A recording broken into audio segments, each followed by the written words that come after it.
Hello everyone, and welcome back to the PlayStation 2 Retrospective. Today we're going to be looking at the often overlooked sequel to the classic Episode 1 racer, Star Wars Racer Revenge. But, for the sake of having full context, I also rewatched The Phantom Menace, as well as replayed Episode 1 Racer for N64 on original hardware.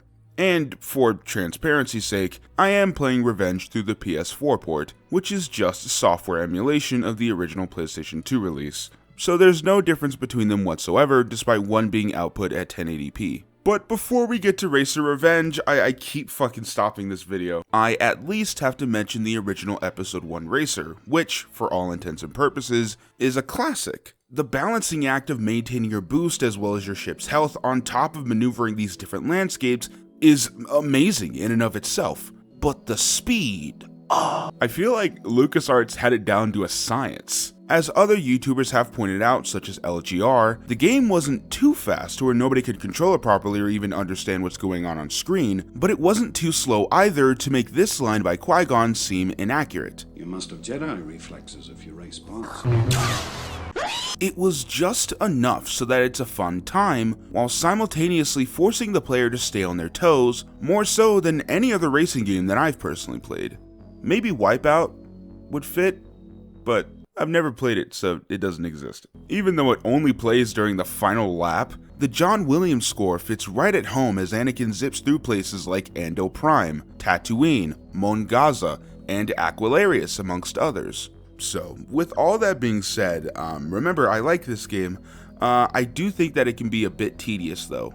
It's an exhilarating, fun game that has very little to offer outside what you experience for the first few tracks. Like, most tracks that are set on the same world have very little variation whatsoever, which is a damn shame. Oftentimes in Episode 1 Racer, you'll just be racing all by yourself, with absolutely nobody else in sight. In some of these tracks, specifically in Mon Gaza, it's very easy to begin lapping the AI. And when the game is difficult, it's not because the track is intricate with a bunch of hard turns that requires a lot of practice, it's because the pod can explode in like 2 hits. This comes up a lot when I talk about Star Wars games, specifically those in vehicles. I get that it's accurate to the movie, but I think that pretty much everybody would be willing to sacrifice accuracy for the sake of a better game. Plus, there's nothing to really unlock besides other racers in that Episode 1 scene, or any real extras beyond the 3 main modes: Tournament, Free Play, and Time Trial. Listen, I love Episode 1 Racer. I've been playing this for a while through emulation even before I got my own N64, and now that I have it for original hardware, it's still a fun game.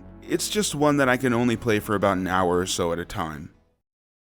Racer Revenge is almost identical to Episode 1 Racer, but with a few significant tweaks. The most notable difference is that the game takes place around Attack of the Clones, which is interesting since pod racing was pretty much thrown in the trash after The Phantom Menace. The story for this one is that Sebulba is upset that he lost to Anakin 8 years ago at Boosta Eve on Tatooine, and now he wants a rematch. That's it. It's never elaborated beyond that, and that's honestly fine. I didn't expect Rainbow Studios, the developer this time around, to give us a story-driven racing game that just doesn't sound like it'd mesh well with the pod racing formula. And yes, you heard me right, LucasArts isn't developing this time around. Thankfully, Rainbow has specialized in racing games for pretty much their entire career, and are especially known nowadays for their MX/ATV series, so they were more than qualified to make Revenge. And it shows. Almost everything I wasn't a fan of in the original has been changed or altered in some way. The most significant change is that your pod is far stronger now, which may not sound important, but it actually fundamentally changes the dynamic of the game. So now, not only do you not blow up if you hit a wall wrong, but you can now knock out other pod racers out of the race, permanently, which makes for an interesting trade in between these two games. Instead of being able to immediately respawn, if you die in Revenge, you die in real life. I don't know why I find that funny. No, but if you do die, then the race is done, which entices the player to really focus on keeping their pod repaired on top of being in first place. This one seemingly small change makes each and every race a little more challenging and way more fun. Upgrading your pod racer has been streamlined as well. In the original, you had to either buy parts from Watto new, or you could buy them from a junkyard and have them fixed. However, your parts degraded as you raced more, so you had to buy pit droids to fix them over time. I think I really didn't understand what the fuck was going on the entire time. For a really arcadey game that was released both for home consoles and the arcade, its upgrade system was ridiculously complex and clunky. Now, in Revenge, you just buy new parts from Watto's shop. It's as simple as that. Really, it should have been that way in the beginning, but hey, better late than never. Revenge is structured the exact same way, with tournament mode being the meat and potatoes of the game that unlocks the rest of the racers and tracks. Unfortunately, there's only about 13 tracks altogether as opposed to the original's 25, and in my opinion there was no reason to not include some of them, but we at least got to visit new planets such as Gamor. It's the home planet of those green pig guards from Jabba's palace, Mon Calamari, as well as Ryloth, home to the Twi'leks. I enjoyed Ryloth the most from a visual perspective, and the second Celeste track, Sarah Serrano, is my favorite individual track, but Mon Calamari was probably my favorite overall world in terms of both visuals and playstyle. The water effects still hold up, I loved the architecture, the tracks were all varied in terms of structure, and they all provided a pretty fun challenge. But the end of the tournament mode is downright amazing, with the final track being good old Bunta Eve Classic. It's almost a one-to-one recreation of the track in The Phantom Menace, and it's just as difficult as portrayed in the film. It's very easy to get knocked back into 3rd or 4th place and stay there. Without trying to sound too much like a commercial, I will say that Bunta Eve is the ultimate test to see how much you've actually learned from racing throughout the galaxy. And finally getting into 1st place and receiving that trophy from Jabba is as satisfying as beating a difficult final boss. When you're done with tournament mode, there's still single play, time trial, as well as a new versus mode. Single play it's pretty self-explanatory. It's there for those who just want to race one track and then call it a day, aka me. Then there's the versus mode.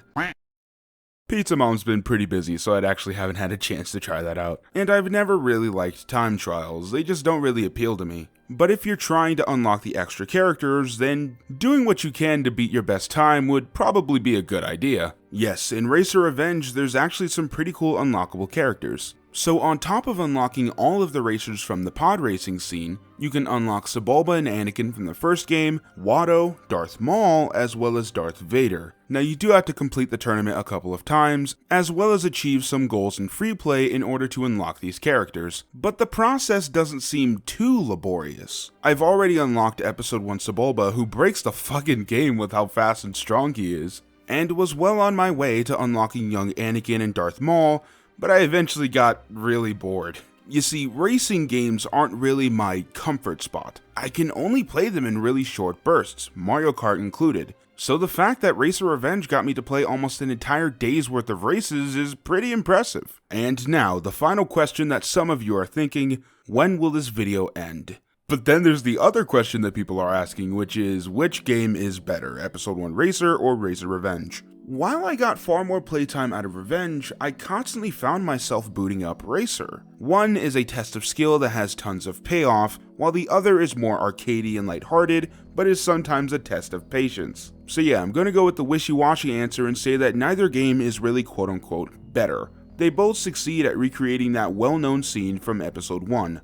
I think the fact that Rainbow took something as synonymous with the Phantom Menace as Darth Maul was, and really tried to interweave it as a part of this universe and not just some one-off scene, is really spectacular. They ended up making something that's not only more fun, but more accurate to the original film. The sheer fact that this game is always forgotten in conversations about Star Wars games, especially ones where Racer gets brought up, just really kind of disappoints me. If you couldn't tell already, I really like Racer Revenge. I highly suggest you should try it out, especially if you're a Star Wars fan, and if you are going to play this game, you should definitely get it on the PlayStation 3 or PlayStation 4, whether it be through the digital releases or the PlayStation 4 limited run physical release, solely and entirely because it outputs at 1080p while maintaining the original 4:3 aspect ratio, making it the best looking version of the game, while still being accurate to how it looked all the way back in 2002. I'm fucking old. That was 19 years ago. Oh shit. And that's pretty much all I have to say in this episode of the PlayStation 2 Retrospective. Like, subscribe, and all that jazz. I'll catch you guys next time. Later, kids.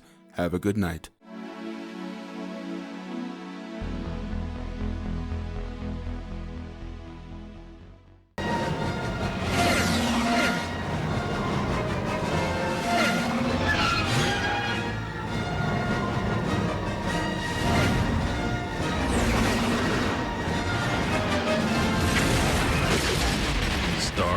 Episode 1 Racer on Game Boy Color. Get into it.